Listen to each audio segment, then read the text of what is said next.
Muy buenas tardes a todos, muy buenas tardes amigas, buenas tardes amigos, feliz año. Espero que todo el mundo se encuentre bien y cuidándose mucho. Tomen muy en cuenta que el problema que estamos viviendo es un problema que va para largo. Escuchaba un video del doctor Fauci, el principal epidemiólogo de Estados Unidos, en el que el programa agresivo que tiene el nuevo presidente en la Unión Americana reportará los primeros beneficios después del verano de este año. De manera que de aquí a junio, a julio, habrá que seguir preparándonos para mantener la sana distancia y los debidos cuidados.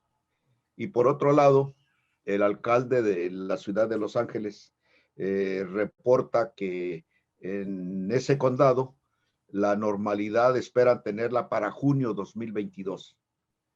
Hay que tomar muy en serio esta pandemia y hay que tener claro que llegó para quedarse y que es un problema con el que vamos a convivir bastante tiempo.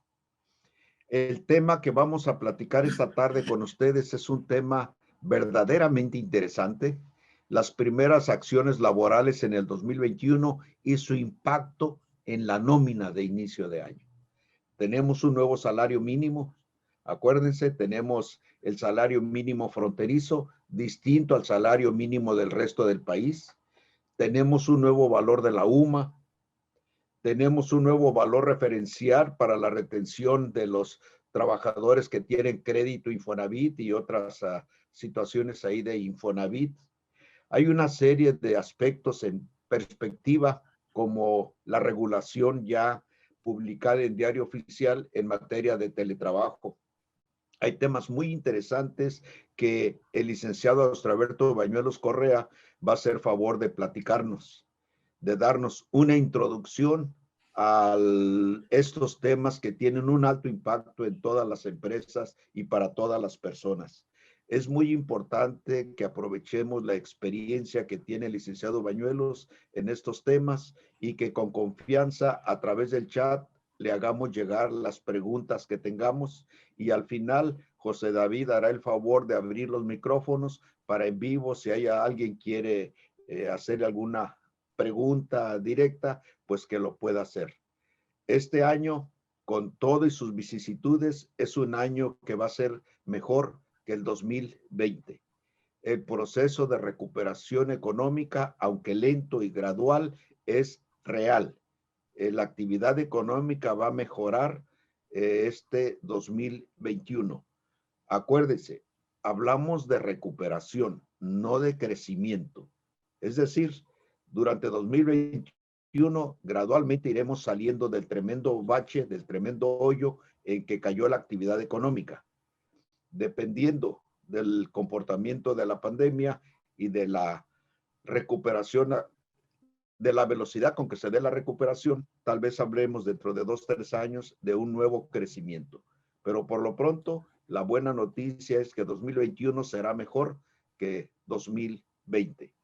Y nosotros atentos a todo este tipo de nuevo ambiente, de nuevo entorno y de nuevas regulaciones también, tendremos pláticas continuas con ustedes para tenerlos informados debidamente con los mejores profesionales del ramo en cada tema. Licenciado Bañuelos, gracias por acompañarnos nuevamente. Gracias por el material que has preparado para compartir con todos con toda la audiencia. Y adelante y seas bienvenido. Sí, gracias José, gracias David por invitarme nuevamente a estar con ustedes compartiendo pues la información que nos ha hecho llegar la autoridad desde los primeros días de este año. Ya estamos prácticamente a finales de enero, ya se nos fue este mes. Algunas de las informaciones que tenemos es que parten desde el día primero. Sin embargo, ya estamos, como digo, a 27 de enero, llevamos ya prácticamente un mes completo de actividades y es importante que revisemos lo que debimos haber hecho en los primeros días, lo que todavía podemos hacer y lo que nos espera que hagamos aún en los meses siguientes. Estamos en 2021, Esperamos, como dice José, que este año sea diferente. El año pasado fue un año excepcionalmente complicado para todas las personas o para muchas personas, la mayoría de las personas, y pues esperamos que este 2021 sea diferente a el pasado, que por lo menos tengamos la esperanza de que se van a mejorar las condiciones, de que vamos a poder trabajar en mejores prácticas.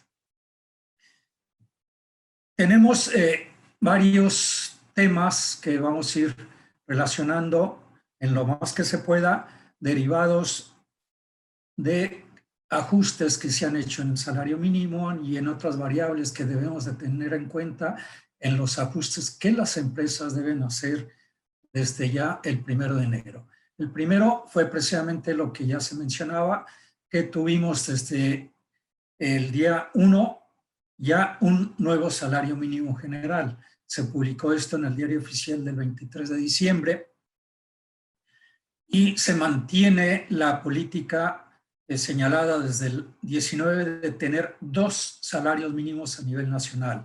Uno en la conocida zona libre de la frontera norte y en otro el resto del país. Nosotros en zona fronteriza, toda la zona fronteriza norte, tenemos un nuevo salario mínimo que asciende a la cantidad de 213,39 centavos. Y en el resto del país su salario mínimo es de 141,70. En todo el territorio se agregaron 2 actividades con salario mínimo profesional, que es el jornalero agrícola y el trabajador del hogar. Por lo que hace a nuestra zona, todos los salarios mínimos profesionales son idénticos al mínimo general. No hay ninguna diferencia entre la profesionalidad y la generalidad de los salarios. El mínimo 213,39 aplica para todas las profesiones, las 61 profesiones que tenemos registradas en la CONASAMI. El que tengamos un nuevo salario mínimo, pues implica que vamos a hacer ajustes en lo que se refiere a los avisos de modificación de salario en el Seguro Social. La cantidad de 213,39 de entrada en automático la aplica el instituto. Esa es la cantidad mínima sobre la cual vamos a cotizar en toda la frontera norte. No tenemos una cantidad inferior a 213,79 sobre la cual vayamos a pagar cuotas al Seguro Social. El instituto, como le indico, hace los ajustes considerando el mínimo general más las prestaciones básicas, como es la prima de antigüedad y el aguinaldo. Prima de antigüedad calculada a un 25% y el aguinaldo a 15 días.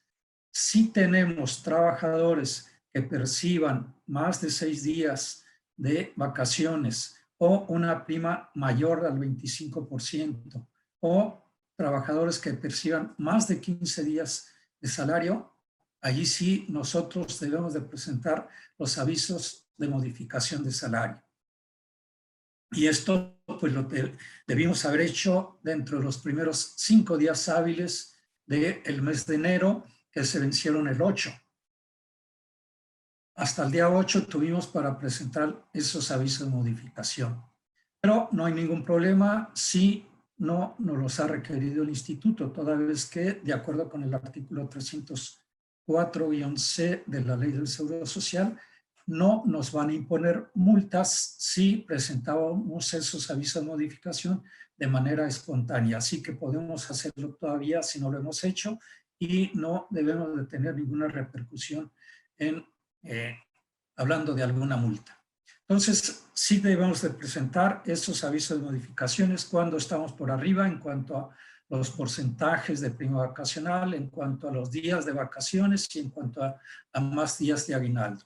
Es cuando tenemos los supuestos de presentar avisos de modificación salarial a partir del día 1 de enero.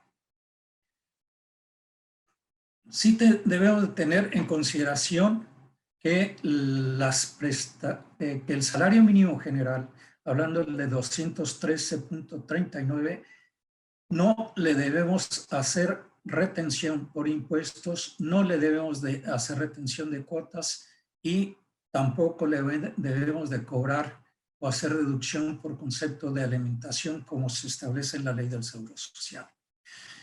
El artículo 96 de la Ley del Impuesto sobre la Renta es muy clara en el sentido de señalar que no se efectuará retención a las personas que en el mes únicamente perciban un salario mínimo general correspondiente al área geográfica del contribuyente. Así que no le vamos a hacer retención por impuestos, por cuota de seguro social.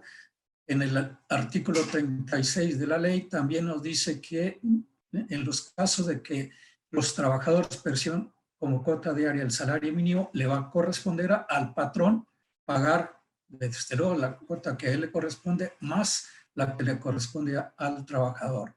A este no le vamos a hacer deducción por cuotas de seguro social.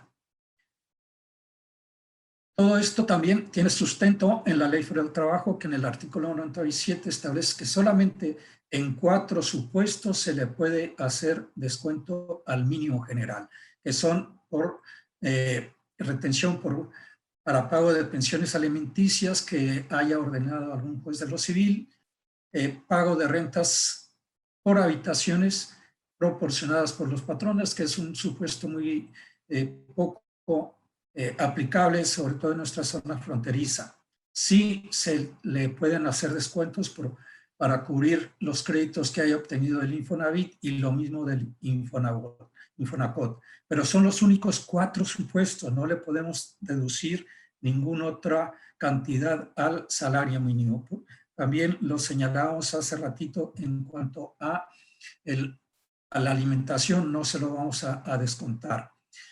Igual, el hecho de haber aumentado el salario mínimo debemos de tenerlo presente cuando tengamos necesidad de hacer descuentos de los permitidos en el artículo 110 de la Ley del Trabajo, que se refiere a aquellos trabajadores que tienen un salario superior al mínimo general. Si tienen un salario mínimo, no le podemos hacer descuentos, pero salvo los 4 conceptos ya anunciados.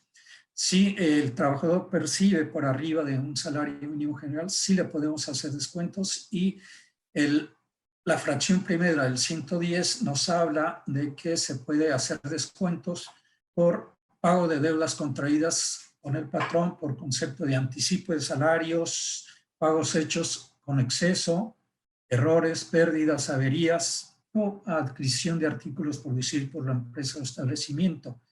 Pero establece reglas muy claras respecto del importe de los descuentos. Y esto es que no se le va a poder descontar más allá del importe de un mes de salario.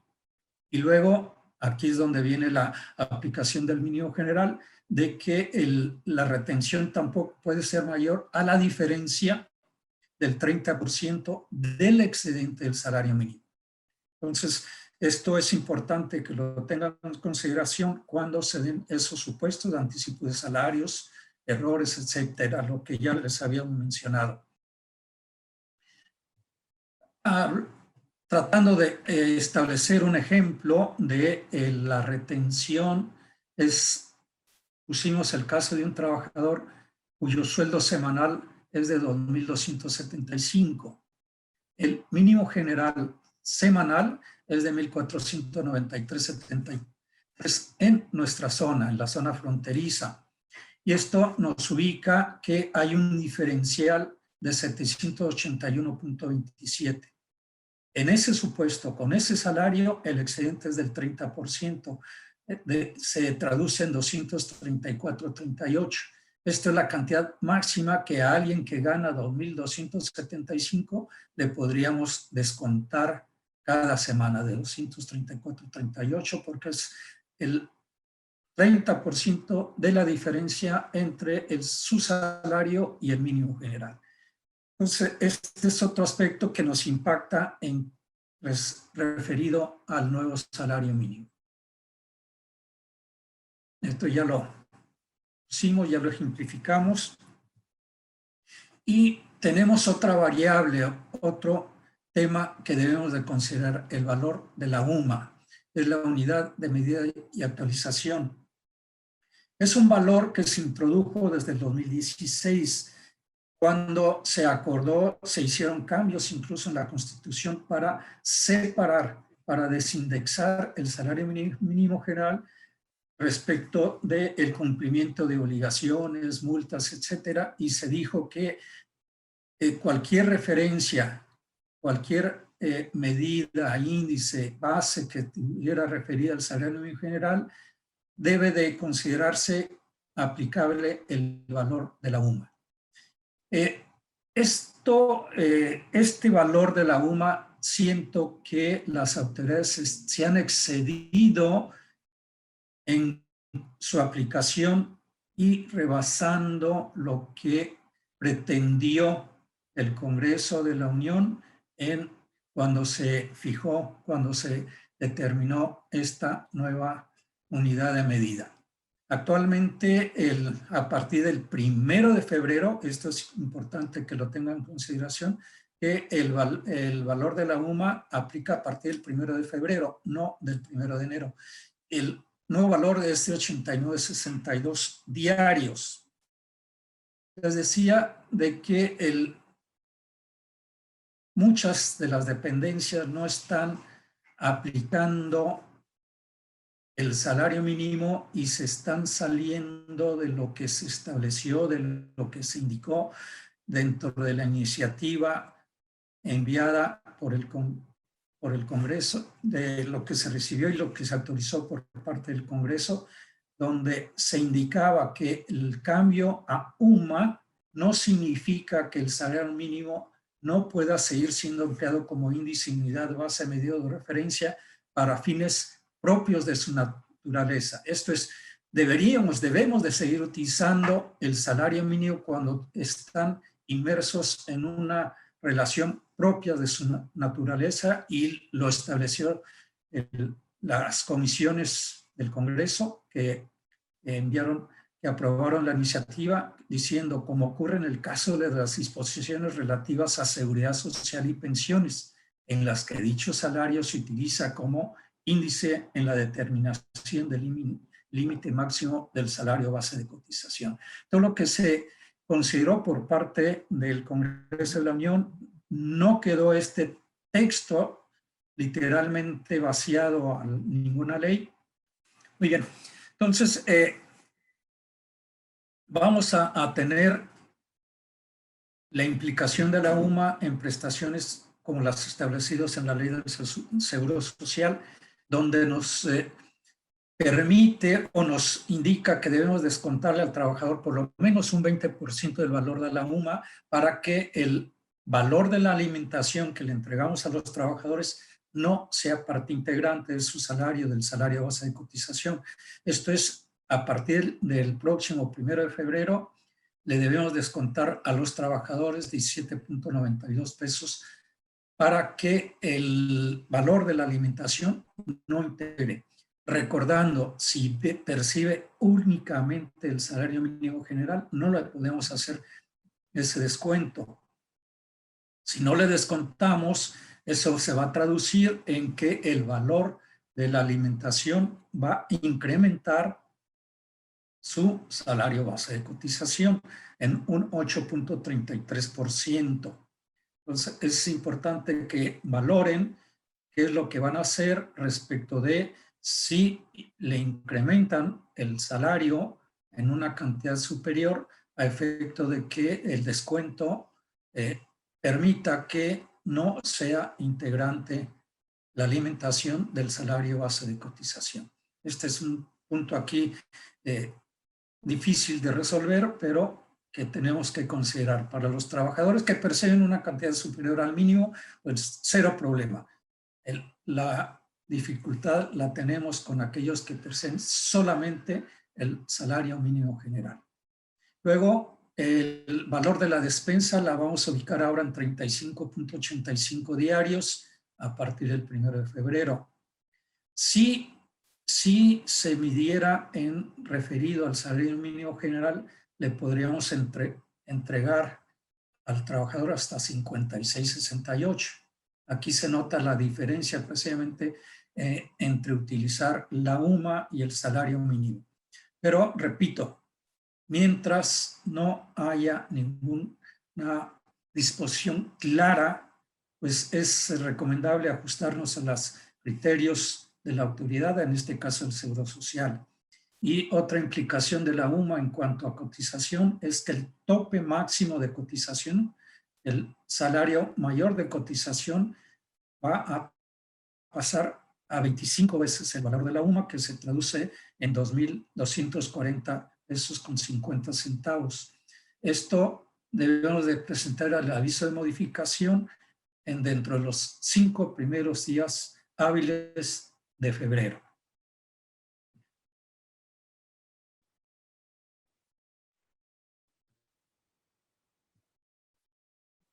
Les decía que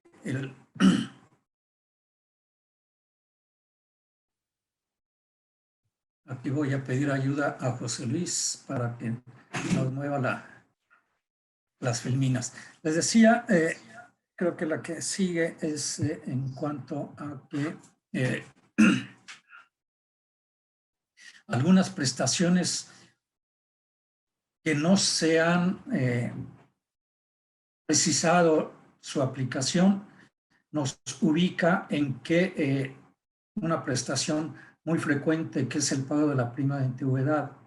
En este aspecto, nuestra recomendación es que se aplique el valor del salario mínimo general para determinar el valor de la prima de antigüedad, recordando de que cuando hacemos pagos por este concepto, si el salario del trabajador es superior a 2 veces el salario mínimo, se tendrá como tope esa cantidad, de tal manera que para efectos de nuestra zona, cuando paguemos prima de antigüedad y el salario de un trabajador rebase la cantidad de 426.78, esa es el tope para el pago de la prima de antigüedad, lo cual equivale a 2 veces el salario mínimo general.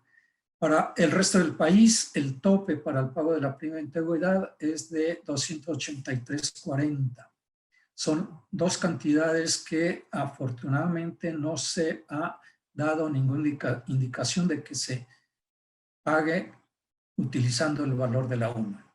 Por un sentido de justicia, de equidad y atendiendo a la intención que se tuvo cuando se creó el valor de la UMA, siento que en esta prestación no debe haber ninguna duda y pagar referenciado a el salario mínimo general. El valor de la UMA también tiene implicaciones en cuanto a retenciones. Cuando hagamos cálculo de impuesto por gratificación anual, por horas extras, primas dominicales, vacacionales, indemnizaciones y otros semejantes, pues debemos aplicar el valor de la UMA, no en la referencia al salario mínimo general. Luego, como si no hubiera sido suficiente la creación de la UMA, el Infonavit creó la UMI, que es la unidad de medida Infonavit, y desde el 2016 también tiene una variable conocida como la UMA que vamos a aplicar cuando hagamos los descuentos, las retenciones a los trabajadores que estén pagando un crédito de los que se fueron cuantificados en veces el salario mínimo. Ahora, a partir del 1 de enero, para efecto de la UMI, le vamos a retener al trabajador aplicando el valor de 87.21 como valor de la UMI en lugar del salario mínimo general, sino aplicáramos esa cantidad. Esto ya desde el 1 de enero. Luego, otro aspecto que deben de considerar las empresas es ajustar las tablas de retenciones. Toda vez que estas fueron modificadas y fueron dadas a conocer en el diario oficial, en la resolución miscelánea el día 11 de enero de este año. Entonces, son los varios aspectos que deben de estar considerando para ajustar la nómina. Ya hablamos del salario mínimo, la UMI, la UMA y las tablas del impuesto sobre la renta. En cuanto a aplicación directa a la nómina, esas son.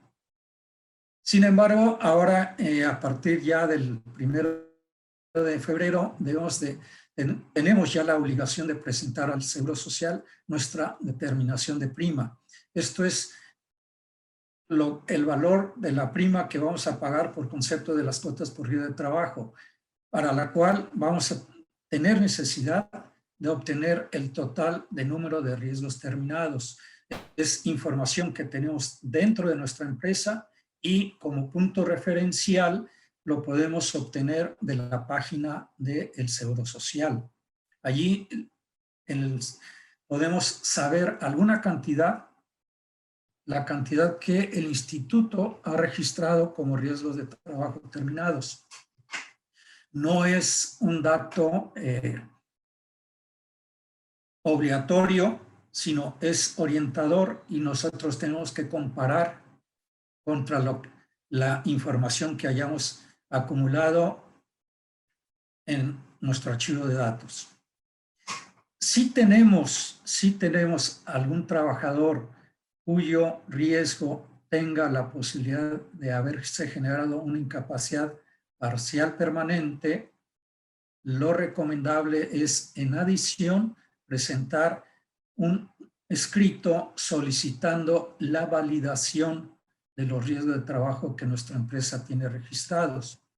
¿Por qué? Porque la Suprema Corte emitió una jurisprudencia desde el 2008, indicando que el patrón es responsable de la información, de recabar la información de sus trabajadores, de sus familiares o del instituto. De tal manera que no podemos decir luego de que esa información, no teníamos información porque el trabajador no nos la proporcionó. Entonces, si tenemos dudas, lo recomendable es, primero, obtener la información de la página del IMSS. Luego, si persiste la duda, presentar un escrito solicitando la validación de lo que nosotros nos consta que son riesgos de trabajo terminados en el ejercicio comprendido del 1 de enero al 31 de diciembre del 2020, porque podemos tener algunas discrepancias. Las discrepancias pueden ser porque no tengamos todavía la alta médica, todavía no tengamos un porcentaje fijado como incapacidad parcial permanente, o no sepamos si algún trabajador falleció a causa de un riesgo de trabajo. Cuando tenemos esas dudas, lo recomendable, insisto, es presentar un escrito al instituto solicitando la validación de lo que nosotros tenemos ya registrados. Si la autoridad, instituto, IMSS, contesta de que no es obligación de darnos una respuesta o contesta después de presentada nuestra determinación de prima, pues eso ya nos va a dar a nosotros el sustento legal para impugnar cualquier riesgo no terminado en el 31 de diciembre de 2020. Es frecuente que las incapacidades parciales permanentes, las IPP, muchas veces se notifican, ya ha entrado el año, en este mes de enero, febrero, marzo, abril, todavía el instituto está notificando IPPs por accidentes ocurridos en el ejercicio previo. Esto es hablando en este caso del 2020.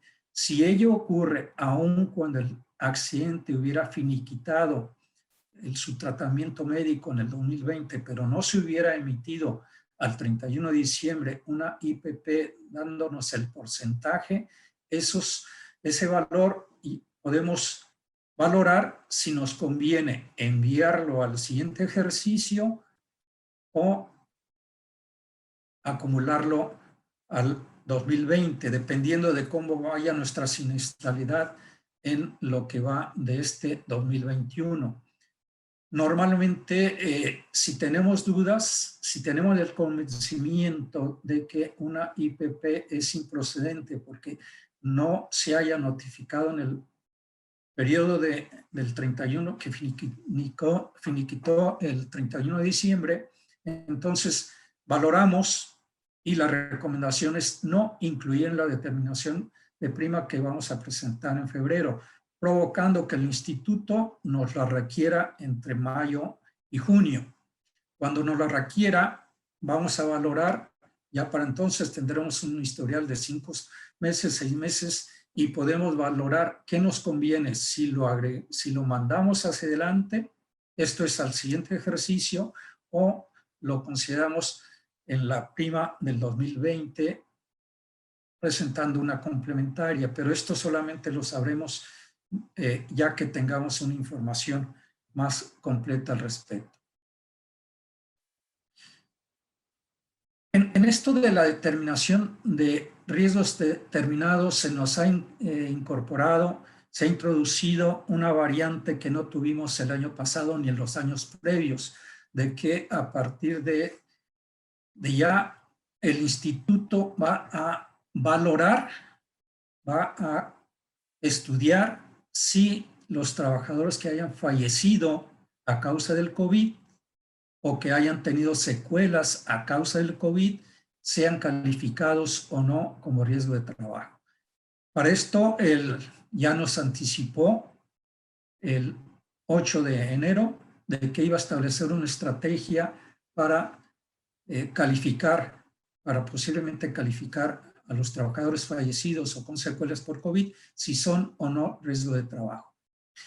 Y para esto, la estrategia que le dio a conocer a la Comefer, a la Comisión Nacional de Regulación, Federal de Regulación, que investigará todas las defunciones de los trabajadores con riesgo ocupacional. Dice alto y muy alto, así como los que tienen riesgo ocupacional medio y bajo. Lo solicitará a nombre del trabajador, a la empresa donde labora o laboraba, y con la respuesta que dé el patrón va a emitir la calificación como enfermedad o defunción por riesgo de trabajo. Esto es lo que va a estar haciendo el instituto en este año. Y aquí es importante mencionar lo que señala el instituto como riesgo ocupacional alto, muy alto, medio y bajo. Esto es para que el instituto califique como riesgo de trabajo a alguien que haya fallecido o con secuelas por COVID, se va a tener que ajustar a los criterios que ya emitió desde abril del año pasado para calificar como riesgo de trabajo o como enfermedad de trabajo los fallecidos por este concepto. Repitiendo, establecieron una categorización según el grado de exposición, el grado de contacto de los trabajadores con pacientes o con personas contagiadas, y se establecieron las 4 categorías: muy alto, alto, medio o bajo. Repito, dependiendo del grado de acercamiento, la constante presencia del trabajador, contacto del trabajador con trabajadores o personas contagiadas por COVID. Y así el muy alto normalmente se refiere a trabajadores de hospitales que atienden directamente a trabajadores, a personas, no necesariamente trabajadores, a personas que tuvieron COVID. El de exposición alto también no necesariamente que está atendiendo a trabajadores infectados o personas afectadas, sino que laboran en empresas que atienden a esas personas. Y luego el medio es cuando el trabajador tiene un contacto más bajo o indirectamente participa en atención al público y que por la actividad esencial de la empresa pueden tener contactos o con personas contagiadas. Recordemos que desde finales de marzo se establecieron una lista de actividades esenciales y no esenciales, y dentro de esta tesitura es que está señalada la definición de actividad esencial, y aquí podemos derivar, ¿se acuerdan que teníamos trabajadores que debían de estar participando en actividades esenciales? No necesariamente que eran de atención médica. Acordémonos de los mercados, de las empresas de telefonía y otras más que debían de seguir trabajando porque se consideraron esenciales. Bien, esos trabajadores de esas empresas, el nivel de contacto con personas contagiadas es muy bajo. Igual ocurre con lo que entran en la otra categoría de exposición baja. Entonces, en estas personas, en estos grupos son donde está la mayoría de nuestras empresas. Y si no tuvieron mucho contacto con trabajadores o personas contagiadas, debemos de evitar, debemos de quitar la relación de un trabajador fallecido por COVID o con secuelas de COVID de su actividad para que no sea calificado como trabajador fallecido por COVID, como riesgo de trabajo. Sí entendemos de que quienes están en los hospitales atendiendo a personas infectadas necesariamente deben ser calificadas como riesgo de trabajo, pero no ocurre lo mismo con empresas como la mayoría de las que nos están escuchando, que se dedican a actividades diferentes y por lo tanto no hay una relación entre la actividad del trabajador y la consecuencia de su fallecimiento, porque nuestros trabajadores no están atendiendo constantemente, no están dándole la atención médica hospitalaria a los trabajadores infectados. Consecuentemente, no debe de ser calificado en todos los casos como riesgo de trabajo alguien que haya fallecido o que tenga secuelas por el COVID. Esto es importante que lo tengan presente en el caso de que reciban por parte del instituto el documento que está haciendo referencia a partir del 8 de enero, de que va a solicitarles información a nombre del trabajador sobre los atendidos o fallecidos por COVID para ver si hay posibilidades o no de calificar como riesgo de trabajo. Sí es importante que lo tengan presente, que desliguen la actividad del trabajador. Estoy hablando de la mayoría de las empresas nuestras, desliguen la actividad del trabajador respecto a la consecuencia de fallecimiento por COVID, porque seguramente o muy probablemente se habrá contagiado en otro sector o en otra actividad diferente a la de su trabajo. Es importante que lo tengan presente porque seguramente nos puede tener implicaciones en la determinación de la prima que pretendan modificarnos la que ya hubiéramos determinado y presentado ahora en febrero de este año.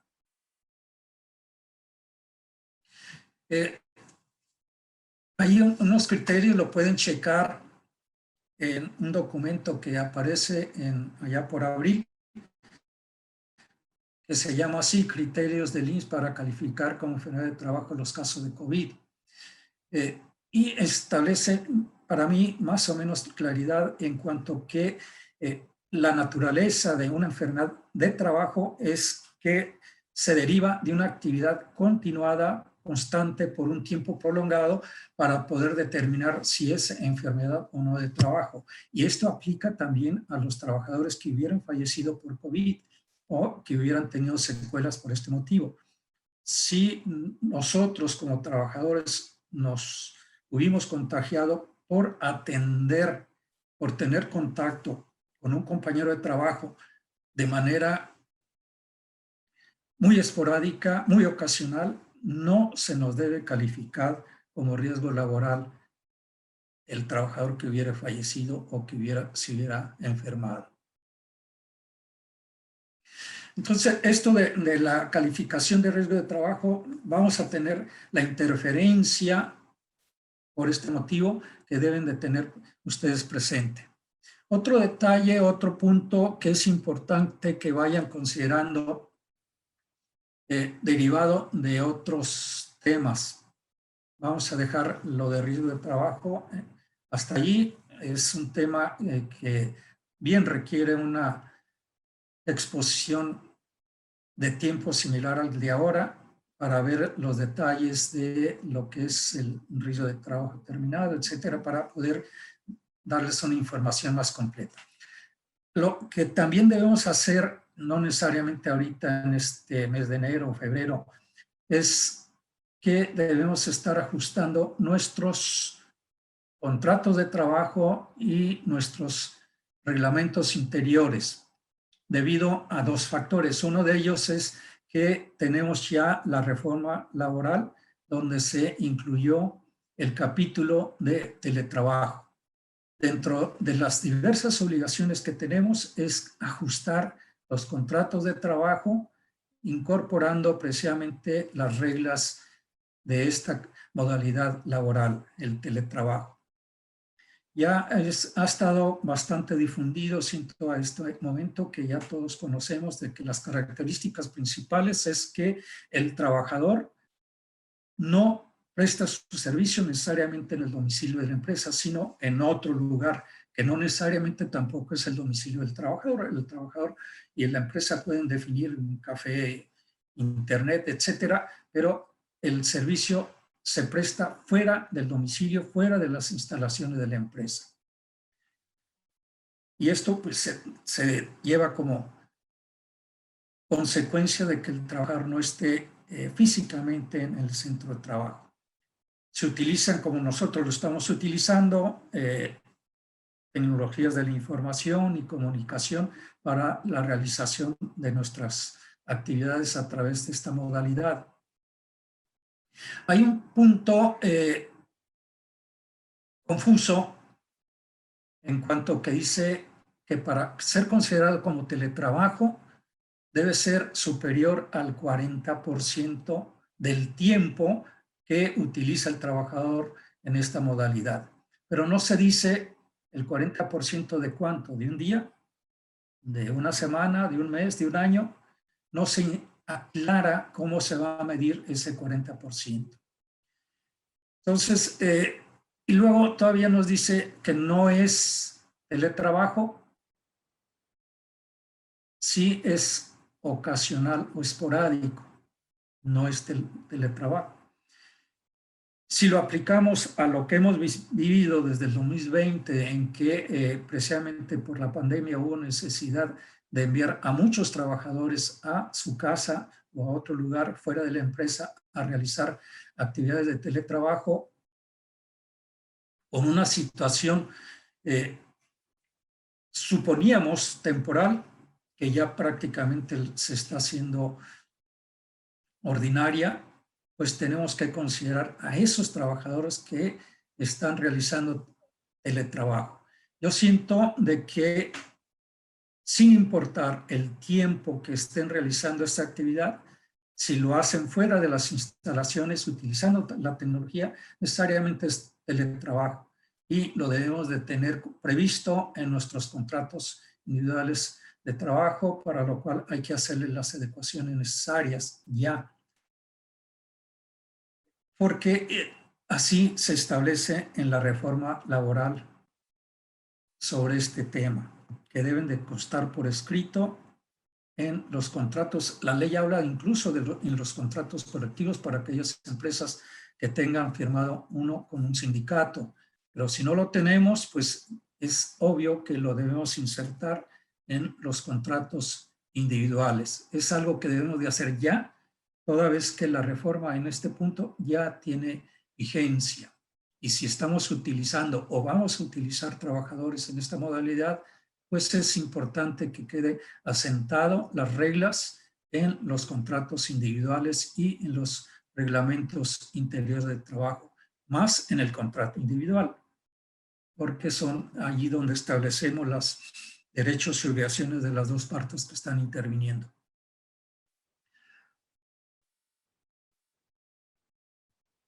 Un punto pues, también que debe de quedar precisado es que el patrón tiene la obligación de proporcionar todo el equipo necesario para realizar esta actividad. El equipo de cómputo, las sillas ergonómicas, o sea, no la silla ordinaria que tenemos muchas veces en nuestra casa, sino sillas especiales para que la actividad se desarrolle con comodidad para el trabajador, las impresoras, entre otros.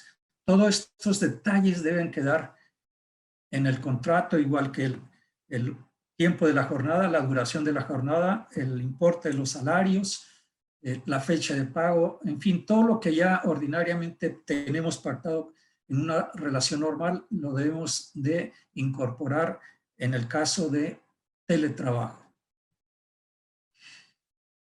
Hay en este punto tampoco se dice cómo vamos a hacer el cálculo. Nos obligan al patrón a pagar la proporcionalidad de servicios de telecomunicación, esto es del Internet, la proporcionalidad del pago de electricidad. No se dice si vamos a pagar una proporcionalidad como renta por las instalaciones, eso afortunadamente no se dice, pero sí, por lo menos el Internet y electricidad debemos de pagar una parte proporcional. ¿Cuánto? No se dice, no se establece siquiera algún parámetro, alguna idea de cómo vamos a calcularlo. Yo creo que esto debe ser visto directamente con el trabajador, dependiendo de la circunstancia específica, y llegar a determinar alguna cantidad que le vamos a entregar para cubrir esas proporcionalidades. No es recomendable incrementar el sueldo porque eso pues, se va a traducir necesariamente en un incremento de las cuotas de seguro social y aportaciones al Infonavit. Sí es recomendable establecer algún bono o alguna cantidad que podemos contabilizar como instrumentos de trabajo, lo cual permite que no sea integrante del salario base de cotización, de acuerdo con la propia ley del seguro. Entonces, esto es lo que deben de considerar en las modificaciones a los contratos individuales. Otro punto también nos obliga a los patrones de llevar un registro de lo que le estemos entregando como equipo de trabajo a los trabajadores para cumplir con esta modalidad. Igual también reglas de cómo se va a cuidar la seguridad y salud del trabajo en esta modalidad. Para este punto, para establecer las reglas específicas de seguridad y salud en el trabajo, la Secretaría, dentro de un periodo de máximo 18 meses, debe emitir una norma específica sobre seguridad y salud en el trabajo para las personas que realicen actividades en esta modalidad. Debemos estar pendientes de este punto. Algunos asesores han considerado que de estos 18 meses que se mencionó el decreto, de que ello implica que la norma, que las modificaciones que se hicieron en la ley del trabajo no tienen vigencia sino hasta dentro de 18 meses. Siento que es una interpretación equivocada. Lo real es que debemos ya hacer los ajustes que la ley establece, que ya hemos estado mencionando. En dado caso, lo que quedará pendiente es precisar las normas sobre seguridad y salud en el trabajo, porque ellas van a estar incorporadas dentro de una norma oficial mexicana que la Secretaría tiene obligación de emitir en un plazo máximo de 18 meses. Hay un punto también interesante que nos habla de que debemos de registrar a los trabajadores ante el IMSS dentro de la modalidad de teletrabajo. Lo cierto es que el instituto no tiene implementada ninguna modalidad que se llame así teletrabajo. Hay el registro de trabajadores ordinarios, eventuales, pero no hay modalidad de teletrabajo. Si quisiéramos ser muy estrictos, muy cumplidores de las normas, lo recomendable en este punto es que le enviáramos al Seguro Social un listado de los trabajadores que tenemos a través de esta modalidad, proporcionando su horario, proporcionando su sueldo, proporcionando el domicilio donde están realizando el teletrabajo. Siento que eso sería lo más correcto para que estemos cubiertos en caso de un accidente que le ocurra al trabajador dentro de su domicilio, si es que allí es donde está prestando sus servicios. Si no hacemos ese escrito, si no lo presentamos, nos abre la posibilidad de que si el trabajador se accidenta dentro de su casa, pues pudiéramos platicar con él y acordar, creo que no están grabando esto José ni David, acordar con el trabajador que se registre como riesgo en trayecto. Esto nos va a permitir que ese accidente no se incluya, no se considere para efecto de la determinación del prima, porque recordamos de que los accidentes en trayecto no forman parte de la siniestralidad laboral.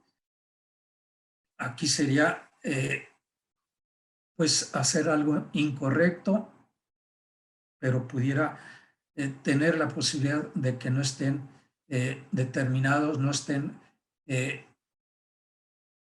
descubiertos por el instituto. Esto lo borran después, David, y lo podemos dejar nada más como alguna recomendación no legal para las empresas que no presenten el escrito que les sugiero, presentando la relación de trabajadores que laboran en esta modalidad.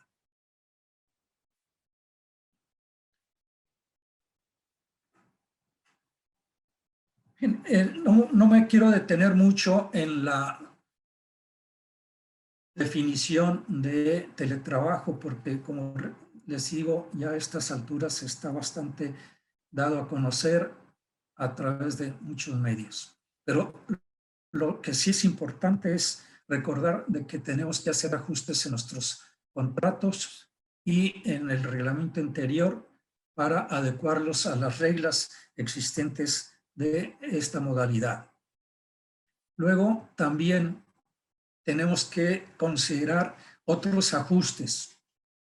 Recordamos que desde el 2019 estamos inmersos dentro de un proceso que se llama la nueva reforma laboral, la nueva política laboral, donde se cambian totalmente las reglas de juego para resolver conflictos y ya no van a existir juntas de conciliación, sino van a existir los centros de conciliación federales y estatales.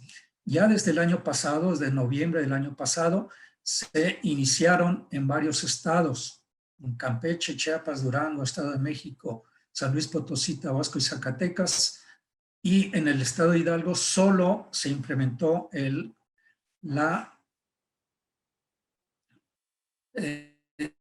los cambios a nivel federal, no estatales. El resto de los estados sí, ya están aplicando, ya no hay juntas de conciliación y hay ahora los centros locales de conciliación y los federales de conciliación y registro laboral. ¿Por qué lo menciono? Porque al menos en nuestro estado va a entrar dentro de lo que se llama la segunda etapa de la reforma laboral. Esto lo tendremos a partir del último trimestre, allá otra vez entre octubre de este año, donde ya desaparecerán las juntas locales de conciliación, las juntas federales y todo lo que hacíamos antes ante estas dependencias, pues lo vamos a hacer ante las nuevas instituciones, ante el nuevo Centro de Conciliación y Registro Laboral. Y lo menciono porque el registro de reglamentos interiores, el depósito de reglamentos interiores ya no va a ser en las juntas locales, sino va a ser competencia del Centro Federal de de Conciliación y Registro Laboral. Todos los reglamentos interiores van a ser registrados ante esa dependencia. En el Inter, lo que hagamos sí lo podemos hacer en las juntas de conciliaciones, y esta lo único que va a hacer es enviarlos al Centro Federal, de tal manera que por eso recomendamos hacer los ajustes en el reglamento interior para que se vayan ya en automático al Centro Federal de Conciliación y Registro Laboral. No tengamos que saturarnos después ante una dependencia que va a registrar tanto los reglamentos interiores local, de competencia local y federal. Va a estar muy competida, muy saturado esa nueva institución, esa nueva dependencia, porque ella sola va a acumular el registro, el depósito de los reglamentos interiores. Entonces, lo recomendable es que vayan haciendo de una vez los ajustes ya para evitar contratiempos posteriores. Esto ya lo mencionamos, de que ahora va a ser competencia de la Junta Local, no federal. Algo que podríamos mencionar diferente a los temas que hemos estado es en cuanto que también se aprobaron ya el nuevo sistema pensionario, pero esto no va a tener implicaciones en cuanto al incremento de las cuotas en este año del 2021 ni el 2022, sino va a ser hasta el 2023. A partir del 1 del 2023 se van a aplicar las cuotas nuevas para pagar o para financiar las pensiones de los trabajadores que hayan sido inscritos por primera vez a partir del 1 de julio de 1997. Ya me quiero ver allá el 1 de enero del 2023 para hacer los cálculos de las personas que ganan hasta un salario mínimo general, que evidentemente corresponde a cada zona, y luego porque ellos, pues no, bueno, en el caso de ellos no van a tener problema porque van a seguir sobre ellos aplicando el mismo porcentaje que hasta la fecha pagamos, el 3.15%. Pero si el salario es superior, aquí empiezan ya las partes confusas de 1.01, no sabemos si por ciento sobre el salario mínimo general o un salario mínimo general más un centavo, a partir de allí y hasta una vez y media el valor de la UMA, ya el porcentaje que se van a pagar los patrones para la cuota de cesantía y vejez va a aumentar del 3.15 al 3.281%. Sin embargo, simplemente ahorita, si ya aplicara, tendríamos la incongruencia de que el salario mínimo de nuestra zona es 2.3 veces superior al valor de la UMA. Entonces vamos a tener en los primeros renglones un desorden en el cálculo de las cuotas de cesantía y vejez allá por el 2023. Ojalá antes de esa fecha se hagan los ajustes, las aclaraciones pertinentes, porque vamos a andar en un problema administrativo serio allá por 2023. Luego, un último punto que quiero mencionar derivado de la vacuna.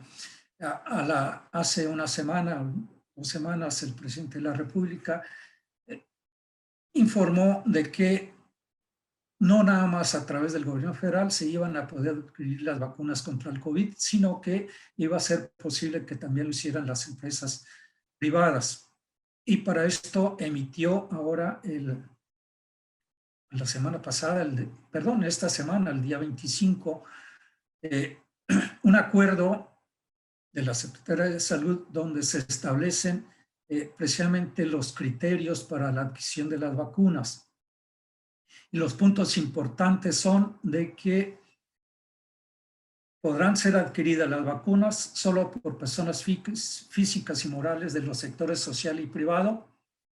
Aquí viene lo importante, integrantes del Sistema Nacional de Salud. O sea, si nuestra empresa se dedica a hacer componentes electrónicos, no va a poder adquirir directamente la vacuna a través de las farmacéuticas productoras de ella, sino necesariamente debe ser la empresa adquirente, integrante del Sistema Nacional de Salud. Y esto nos lo define el artículo 5 de la Ley General de Salud, que dice: el Sistema Nacional de Salud está constituido por las dependencias y entidades de la administración pública, tanto federal como local, esto es de los estados y lo federal, y las personas físicas o morales del sector social y privado que presten servicios de salud. Esto es la definición de quienes integran el Sistema Nacional de Salud y son los únicos a través de los cuales se va a poder adquirir la vacuna. De tal manera que nuestras empresas pues deben de orientar sus intereses, su preocupación hacia las empresas que prestan servicios de salud, porque pueden ser las autorizadas para adquirir de las productoras las vacunas y después aplicarlas a sus trabajadores, siempre y cuando se ajusten a los programas de vacunación implementados ya y difundidos ya por el gobierno federal. Creo que es lo más importante que les puedo señalar de una manera muy resumida respecto de los cambios que deben de aplicar las empresas derivados del incremento del salario mínimo, de la UMA, del UMI y de los cambios en teletrabajo, la obligación que tenemos de presentar la determinación de la prima por día de trabajo ahora en febrero. En fin, creo que es lo más importante. No sé si nos pueden estar pasando las dudas, preguntas que haya sobre este tema. Siento que son muchas porque la información ha sido muy resumida. Sí, estimado Roberto, aquí tenemos un par de preguntas que nos hicieron a lo largo de la plática. Si gusta, le voy comentando una por una. Sí, de acuerdo. La primera de ellas nos indican que enviaron una modificación de salario de su personal con fecha 2 de enero y preguntan si es correcta esa fecha, indicando que el día 1 envió las variables al Seguro Social.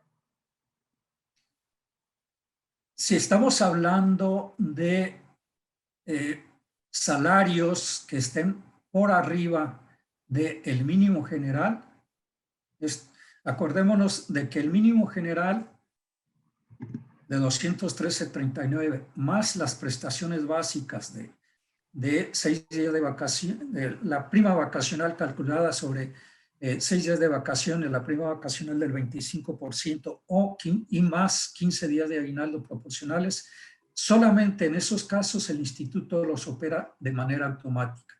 Y allí en adelante, los cambios que presentemos van a estar relacionados con nuestra política salarial. Si derivado en los contratos individuales o colectivos acordamos modificaciones a partir del 2 de enero, fecha diferente evidentemente al 1, si tenemos la obligación de hacerlo a partir del 2, la fecha es correcta. Pero esto, repito, depende de cómo hayamos acordado con los trabajadores la fecha de modificación de sus salarios. Estamos hablando ya de que no son el salario mínimo general, sino salarios superiores. Si fue el salario mínimo general más las prestaciones básicas, pues tenemos que ajustarnos al día 1. Si es diferente, podemos hacer a partir de otra fecha diferente al día 1, puede ser el 2, 3, 4, etcétera, dependiendo de cómo lo tengamos acordado con nuestros trabajadores. No sé si quedó claro. Sí, gracias. La segunda pregunta va en este sentido. ¿Cómo calificarán un riesgo de trabajo a una persona que dio positivo a COVID si el trabajador presentó una incapacidad como enfermedad general o esto va a ser a partir del 8 de enero de 2021? Bien, tenemos efectivamente de que todos los trabajadores que se sintieron con síntomas de COVID pudieron tramitar una incapacidad en línea. Ni siquiera tuvieron obligación de ir en físico a las instalaciones del Seguro Social. En línea se tramitó, en línea se obtuvo la autorización de una incapacidad por enfermedad general de hasta 14 días, que es el periodo de incubación, y el instituto le pagó los primeros, no le pagó los primeros 3 días, le pagó los 11 al 60% porque estuvieron calificadas como enfermedad general. Podríamos tener el riesgo de que esas incapacidades cambiaran a un riesgo de trabajo dependiendo de la actividad que nuestros trabajadores estén desarrollando. Si son personas que atienden constantemente a personas contagiadas, hablando de los hospitales, de las clínicas, etcétera, ahí tenemos posibilidades de que sea cambiada aquella incapacidad a un riesgo de trabajo. Sin embargo, si nuestros trabajadores, como es la mayoría de quienes nos están escuchando, no están en esa situación, no existe motivo por el cual se califique y se cambie la calificación a un riesgo de trabajo, a una enfermedad de trabajo. Debe seguir siendo considerada como enfermedad general.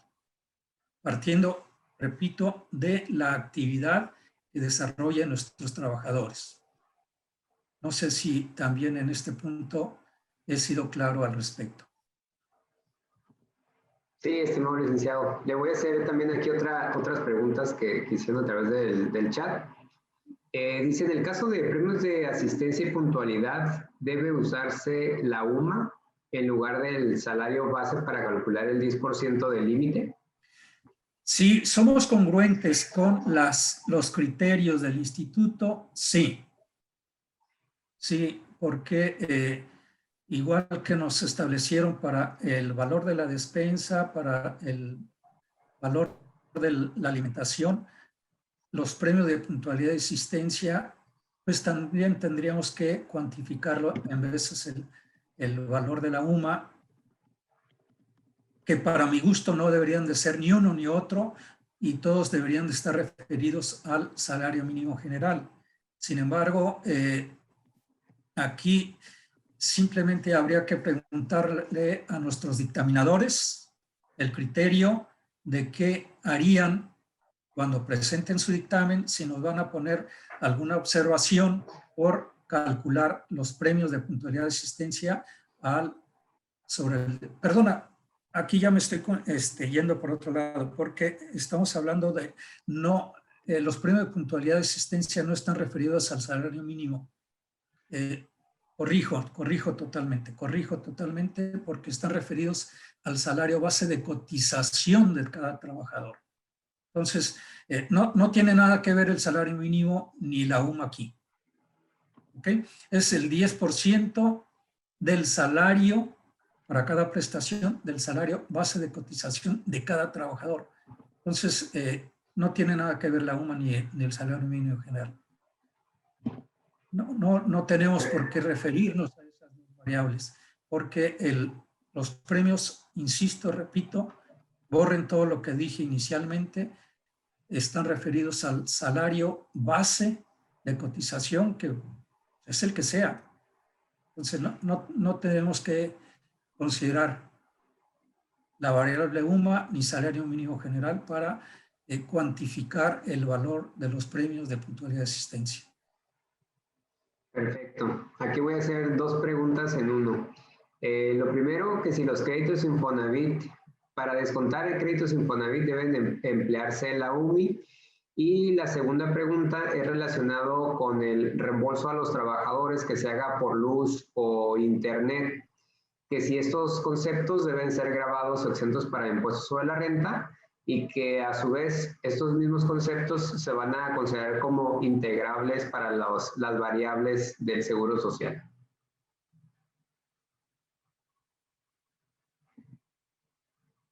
Pudieras pasar por escrito porque no logro tener claridad en tu voz. Pero en el caso de descuentos a los trabajadores cuyo crédito fue otorgado en veces el salario mínimo, debemos utilizar la UMI, Hasta allí entendí la pregunta. La siguiente parte no la escuché con claridad. La segunda pregunta fue que si los reembolsos de luz e internet que se le haga al trabajador, que si van a ser conceptos nómina grabados exentos y que si van a formar parte de las variables. Otra vez sigo, no logro claridad. Yo creo que a lo mejor esa pregunta tú respóndela allí, David. Va a ser más sencillo. Yo creo que tú tienes información, capacidad, conocimientos y experiencia para contestarla adecuadamente. La vamos a dejar. Te estoy metiendo en un embrollo. El tema de los reembolsos a los trabajadores, yo creo que ahorita se tiene que ver cada caso particular, porque la ley del impuesto sobre la renta no estipula como tal que esos gastos vayan a ser estrictamente indispensables y deducibles, porque la obligación nace de la Ley Federal del Trabajo. Y obviamente esos gastos tenemos que ver que hagan cambios al CFDI, se van a tener que abrir nuevas claves y van a tener que salir lineamientos para efectos de cuál va a ser el criterio en materia de impuestos sobre la renta, o si van a ser considerados lo que ya estipula la Ley Federal del Trabajo, que van a ser herramientas y utensilios que se le deben de proporcionar al trabajador, y por lo tanto la Ley de Impuestos sobre la Renta ahorita sí ya nos contempla que esas herramientas van a ser, no es ingreso del trabajador, por lo tanto no sería un ingreso acumulable para el trabajador. Pero sí falta todavía que nos den algunos criterios, algunas reglas para definir, así como lo decía el licenciado Straberto, para saber a ciencia cierta cuáles van a ser los alcances de los reembolsos. Lo que sí también es muy importante, que no por el hecho de que un trabajador esté ahorita en casa, significa que ya está en esta modalidad. Los trabajadores que vayan a estar en esta modalidad se deben modificar los contratos, los reglamentos y los lineamientos. Entonces, hay que tener mucho cuidado, no es en automático empezar a pagar esas prestaciones. Y licenciado, aquí las últimas dos preguntas que le tenemos. Dice que queda claro que las personas de salario mínimo no son objeto de retención de ISR, pero ¿qué pasa con el subsidio al empleo? ¿Ese sí se le tiene que entregar? Esa es la pregunta. Te la remito a ti, David. Creo que tú lo puedes responder con más claridad. Sí, el decreto del subsidio al empleo sí claramente establece que si derivado de la mecánica de la aplicación del decreto al trabajador se le tiene que, le da una cantidad de entregársela, definitivamente sí se la tenemos que proporcionar.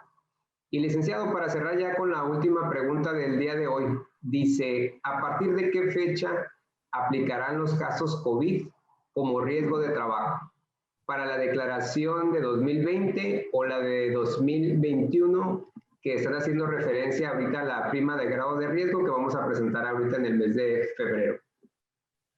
Bien, mientras no tengamos ninguna calificación en este momento, pues no las vamos a considerar, sino hasta cuando haga el instituto, y ojalá y no lo hagan las empresas nuestras, es cuando consideremos si lo vamos a considerar, seguramente hasta el ejercicio siguiente, porque la calificación, aun cuando el hecho haya ocurrido en el 2020, la calificación, la determinación va a darse en el 2021. Consecuentemente, si llegáramos a tener esa mala suerte de cambiarnos una incapacidad que ahorita está calificada como enfermedad general a una enfermedad de trabajo, pues será hasta el siguiente ejercicio cuando la estuviéramos considerando. Pero no la debemos hacer retroactiva, porque la notificación, que es el documento importante, la estaremos recibiendo en este año 2021. Perfecto. Licenciado, ya por temas de tiempo, les queremos agradecer muchísimo a todas las personas que nos acompañaron en esta nuestra primera plática. Yo sé que todavía hay muchas dudas, van a seguir el material y la plática va a estar disponible en nuestro Facebook de Educación Financiera, si nos pueden buscar. También en nuestro canal de YouTube de Educación Financiera, ahí también lo pueden encontrar. Y los que gusten que les enviemos esta presentación o quieren seguir con algunas dudas o comentarios, se las podemos hacer llegar aquí al licenciado Straberto a través del correo david@asapsc.mx. Con mucho gusto se los vamos a escribir aquí en el chat para que por favor nos envíen ahí sus comentarios si requieren que les enviemos las ligas de los canales, de las páginas, y para que nos sigan y nos acompañen